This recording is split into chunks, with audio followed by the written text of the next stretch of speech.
paychecks are getting eaten away by inflation. $25 more a week every time you fill up with gas, $25 more a week when you go to the grocery store. So it's $50 less a week that you have to spend for other things just to buy the same amount of groceries and the same amount of gas that you were at the time that Joe Biden became president. We're talking about thousands of dollars a year eaten away from Americans' paychecks.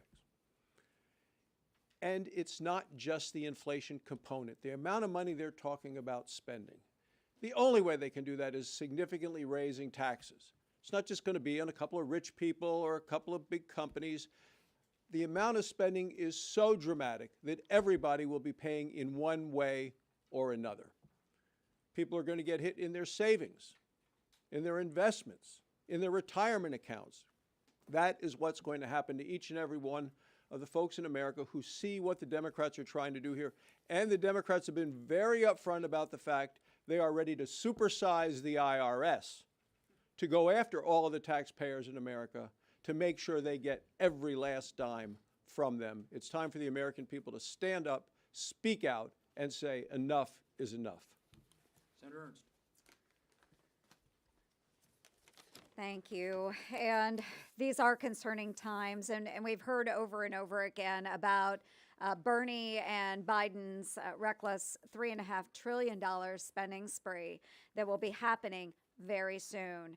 And they really haven't been eager to talk about how this is going to impact middle-class Iowans and how they'll be taxing them to pay for their scheme.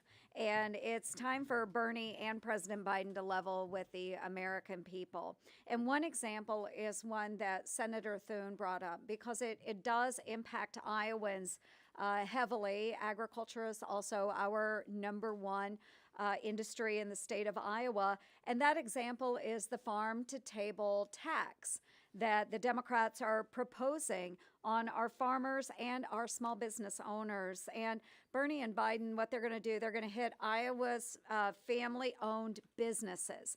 Most of those farms out there, they are modest farms. They are family-owned. And what we consider this? A double death tax.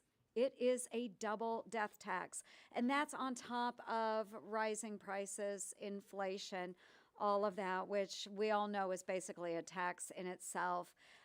So this Bernie and Biden's tax and spending spree is going to be paid for one way or another by our middle-class Iowans, middle-class Americans. And you know what? Our Senate Republicans, we're going to stand up against it. We're going to stand with our hardworking Americans. Thank you. Senator Scott. Well, first off, $30 trillion worth of debt is pretty scary, and that's what we're getting close to. You know, when I became governor of Florida, we had a $4 billion budget deficit, and we had increased the debt. The state had increased its debt $1 billion every year, and everybody wanted to spend more money on things. And so what we did was we did what we should be doing up here. We started paying down our debt. We grew our economy, which allowed us to have record money for education, for the environment, for transportation, all these things. And we kept cutting taxes. And every time we cut taxes and fees, we kept getting more money.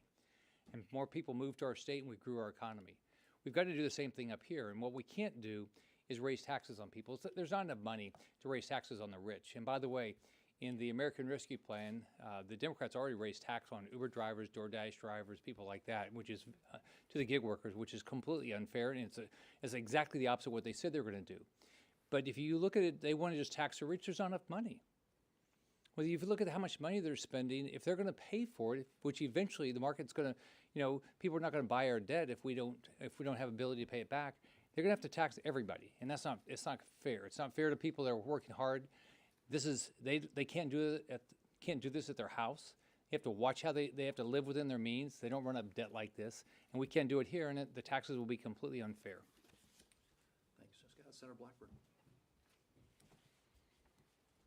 I absolutely love getting home to Tennessee every weekend and talking to Tennesseans about what they perceive to be happening here in Washington. And it is so interesting to get their take on what is going on with these taxes.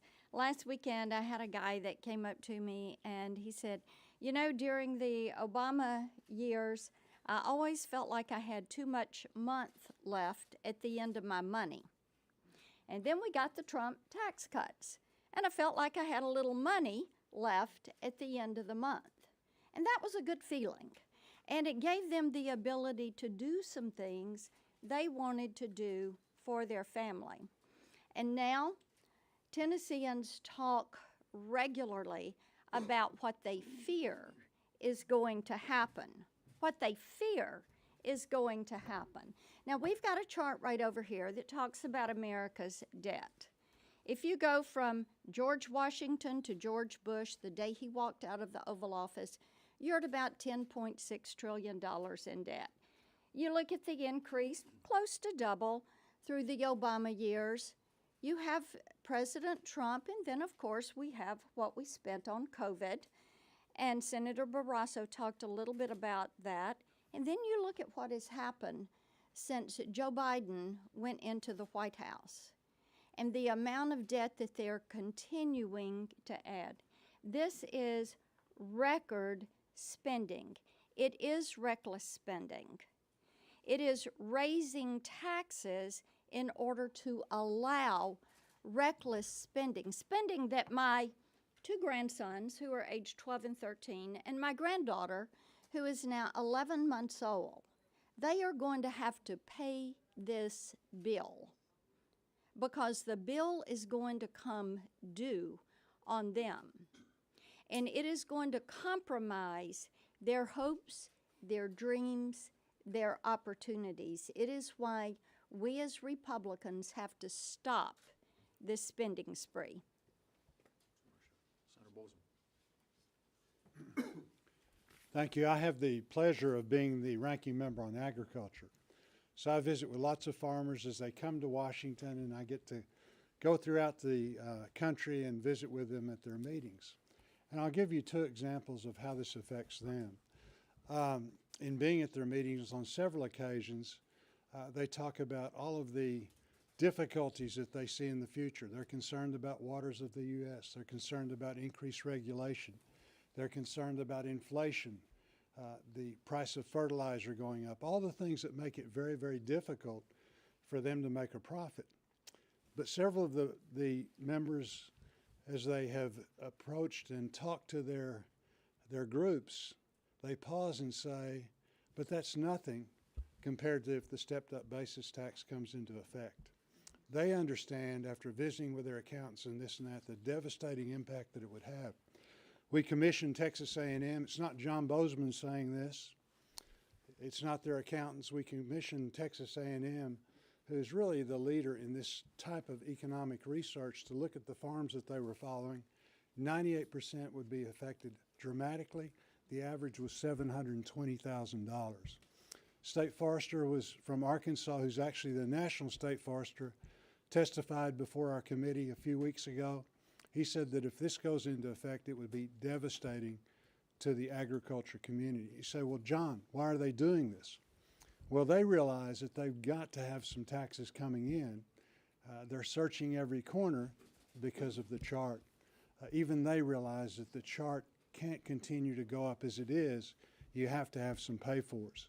These pay-fors, again, would be devastating to American agriculture. Senator Cornyn. As bad as the Democrats' reckless tax and spending spree is, the story actually gets worse than what you've heard. Because growing up, I remember learning about the story of Robin Hood.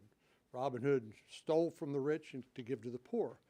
But actually, the Democrats want to take money from hardworking, middle-income American families and give it to the rich. Now, you have not heard that very often, but let me give you just a couple of examples.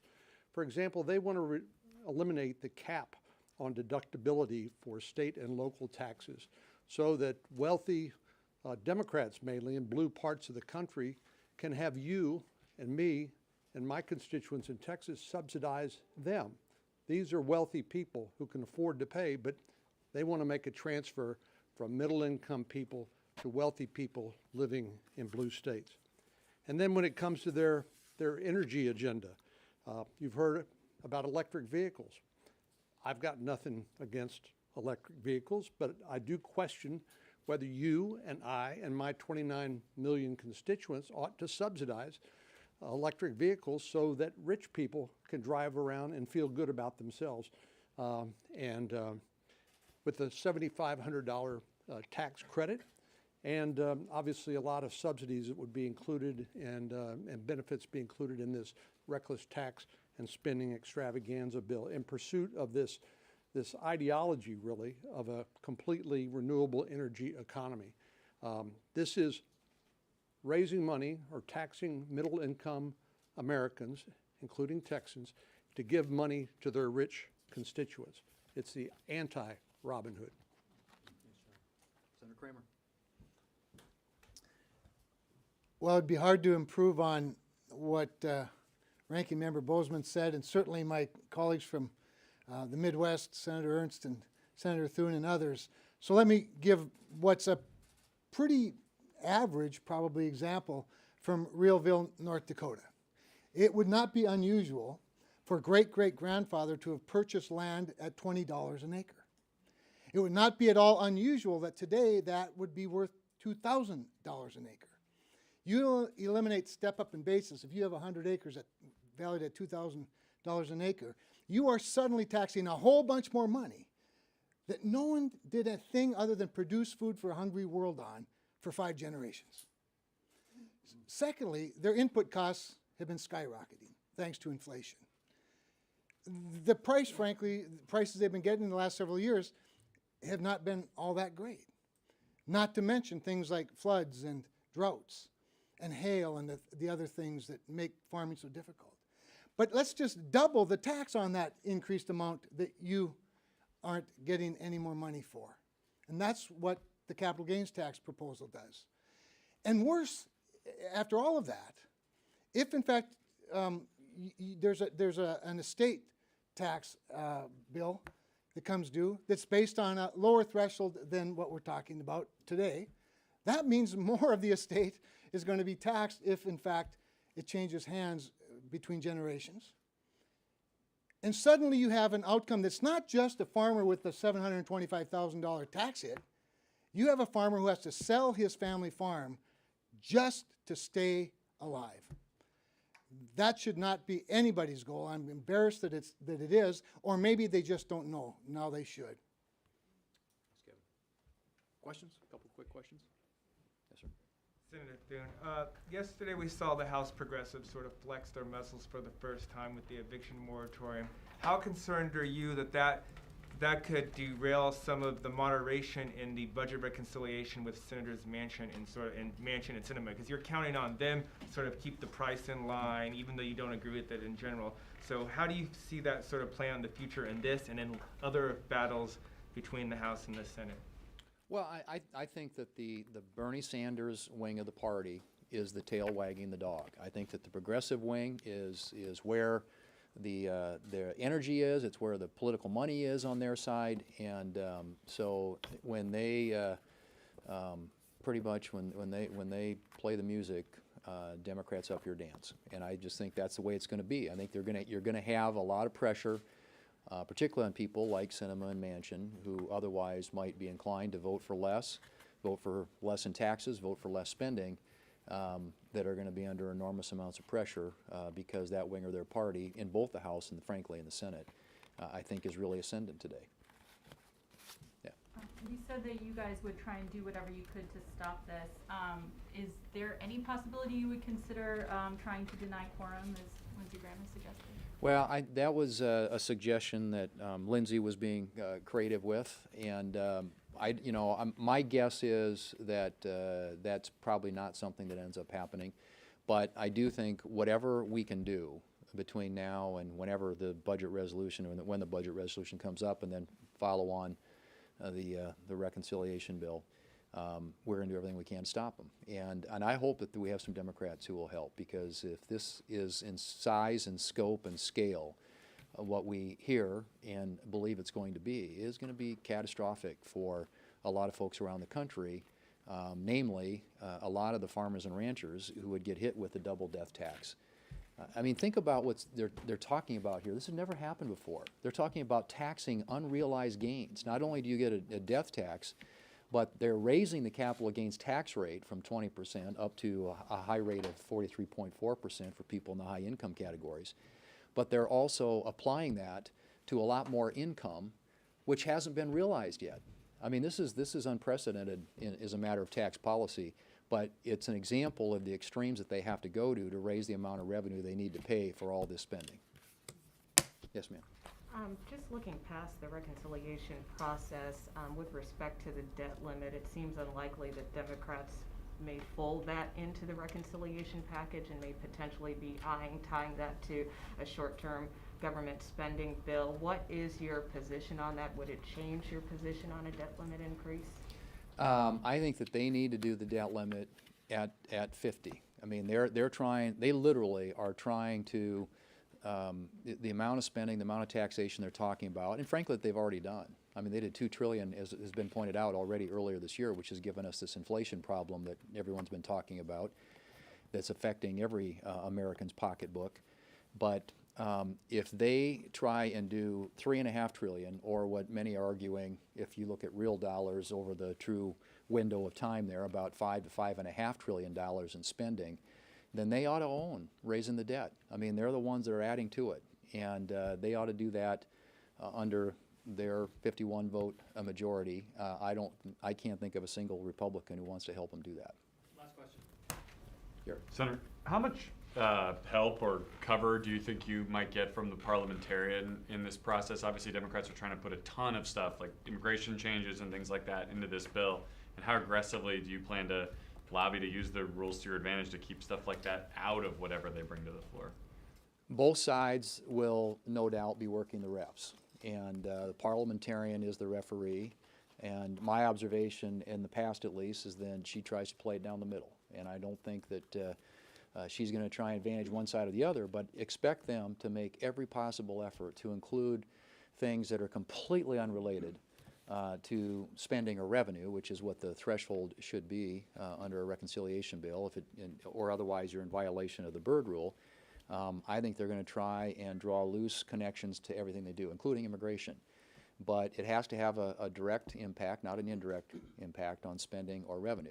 So if they come up with policy measures that are, like I said, where they have to manufacture some argument that it fits somehow within the parameters for what's allowed, I hope that they get busted for it. And we'll have people there that are working them too. And I think, this is a hard job, and I'm not suggesting that it's not. I think that there is, if you look historically in previous bills like this where this mechanism has been used, both sides try to talk to the parliamentarian, but it's clearly outside the realm of what it was intended for if it's designed to make major policy changes that are unrelated to spending and revenue.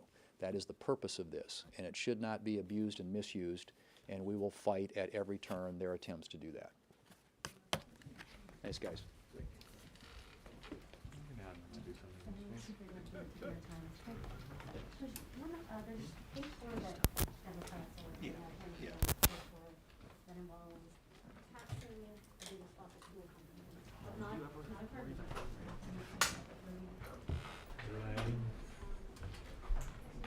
How much would you pay? Hey, excuse me.